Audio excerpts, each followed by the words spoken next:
Or as I like to call it, the most boring, uninteresting waste of film that was printed on suspense thriller I've seen in a very, very long time.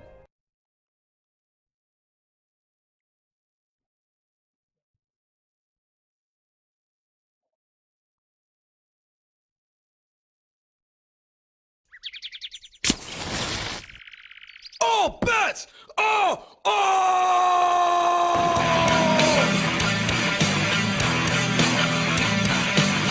All bets are on! All bets are on! What the fuck did you think? What the hell I was going to do? Every time I stand in front of you, so you don't have disrespect. How far can you take that bullshit? Now it's time to get this shit on! All bets are on! All bets are on! All bets are on! All bets are on!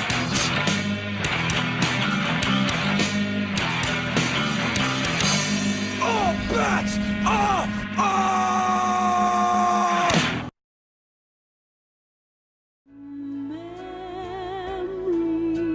Memories like the corners of my mind. Misty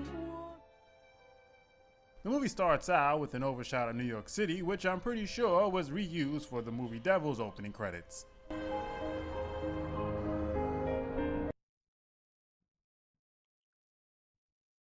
It just barely pops up on the left side of the screen, looking plain and uninteresting, as if to say, "Hi, I'm just here to show that these guys deserve a paycheck."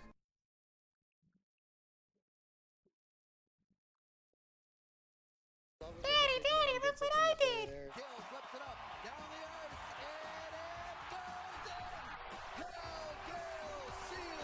Okay.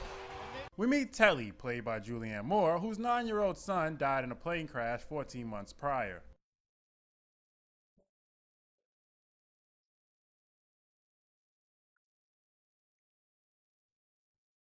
Newspaper clippings, baseball cap, mitt, pictures, VHS tape, and close neighbor.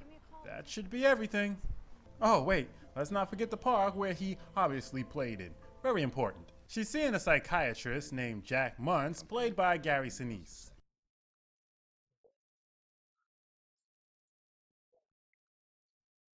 Just look at his face. It's the poster child for depression. We find out that Terry has been somewhat forgetful lately, as in she forgot where she parked her car the night before, and that she didn't accept the coffee from months.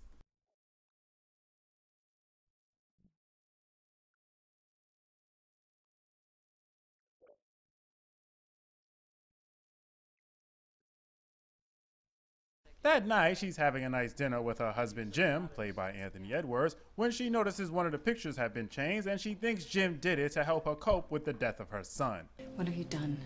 Telly, Why'd you change the picture? I didn't change anything. Do you think this helps me, taking him away? You have to calm Yeah, down, I want the Telly. picture of the three of us. What'd you think? That I wouldn't notice? I wouldn't care?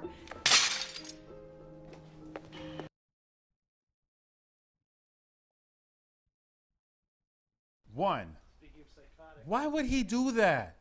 He lost a child too. I doubt he wants to completely forget about that child's existence. Two, the kid isn't just cut out. He completely vanished from the picture.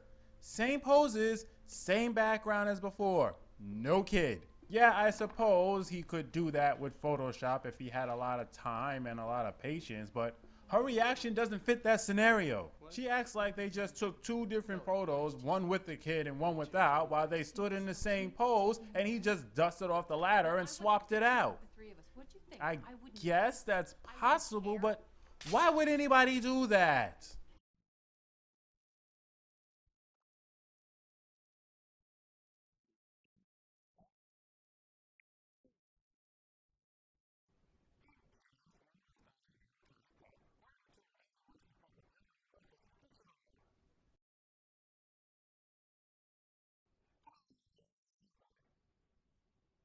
Following a schizophrenic episode, she goes to the park where she runs into a drunken man named Ash, played by Dominic West, whose daughter died in the same plane crash as Sam.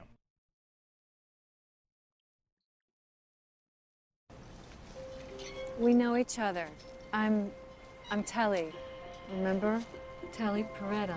Sam's mom. You don't remember me. Would you want to come home with me? Good night, Ash. You do know me. Well, that's why you won't come home with me. No, I'm pretty sure the fact that you're drunk in the children's playground looking like a pedophile rapist is the reason she said no to you.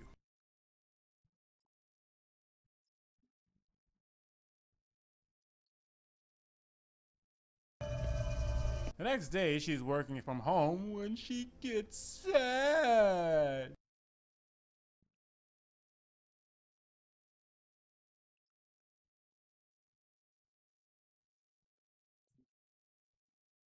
And just like the last 432 days, she goes to Sam's room to remember him, only this time all the pictures have disappeared.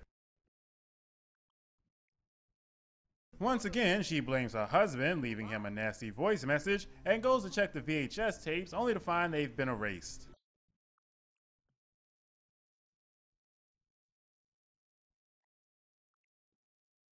Being the loving, supporting husband that he is, Jim rushes home, and when she threatens to leave him for erasing the tapes, he tells her that she's a nut job and the tapes were always blank, and calls Dr. Muntz. I had 9 years of memories. Invented memories, Telly. It happens. People do this. It's called paramnesia. No. You imagined a life. Everyone remembers Sam. Everyone. Telly, you had a miscarriage.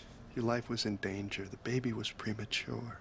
It was stillborn. You almost died. This causes Typhoid Mary to go to the local library and look up newspaper articles about the crash, but they seem to have been erased from existence.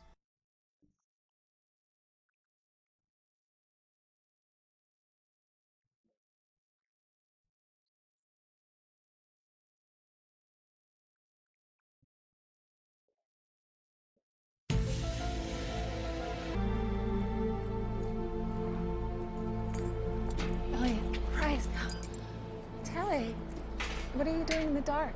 What's wrong? I had a fight with Jim. Oh, I'm sorry. Come inside. We fought about Sam. I'm sorry, about what? Sam. Sam? Who's Sam, sweetie?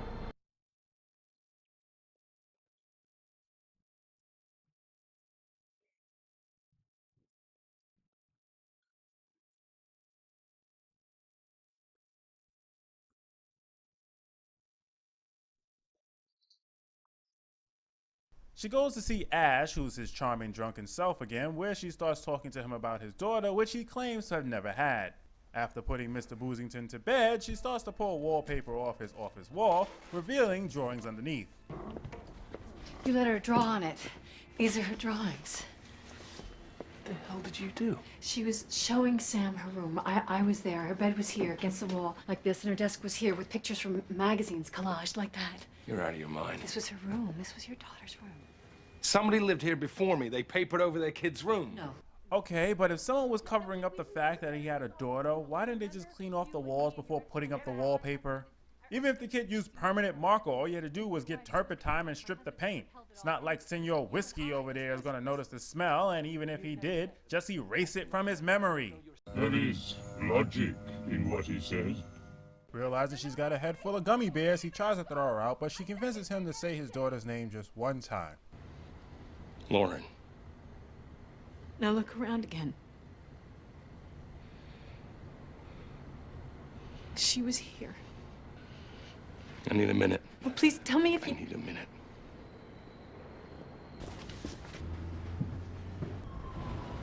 I know this is difficult. How much do you remember?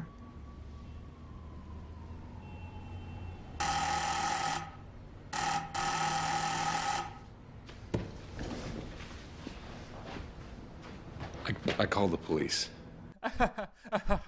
Wow. She actually has the nerve to look shocked. What does she expect rambling about some non-existing child to someone who claims he doesn't know her? She's lucky she didn't get the tail end of a golf club. However, after Sybil is taken away by the police, Ash gets his memory back.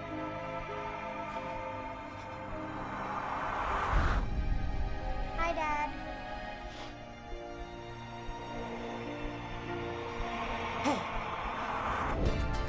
Sorry, Dad.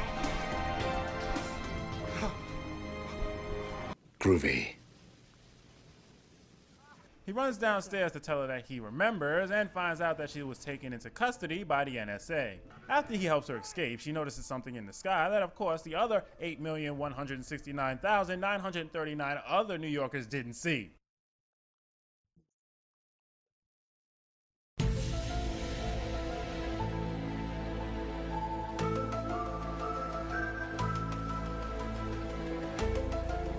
Elsewhere, Jim is meeting with Detective Ann Pope, played by Alfred Woodard, trying to locate his wife, and if I know her and her characters, she's going to be playing a hard, stern, no-nonsense woman. Where is she? She was turned over to federal agents, and she fled custody. Now, Mr. Beretta, why would the NSA be interested in your wife? You're asking me. This is crazy. They don't care about anybody's apartment, and they don't trace missing children. Which establishes the plot hole that having the NSA get her directly raises these kind of questions.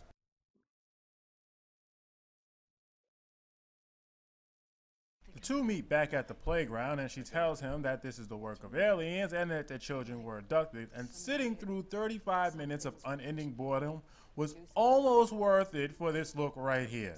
That is the look of Ash realizing that she is one flew over the cuckoo's nest. And rightfully so. It's the reaction any sane person would have upon hearing this theory, even under these circumstances. Everyone besides us believes they never existed. What could do something like that?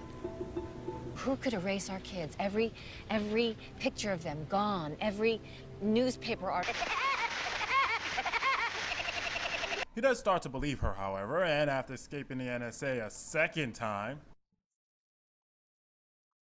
they shack up at a hotel where Telly calls Dr. Muntz. So they're smart enough not to use a credit card, but not smart enough to not call well-known associates?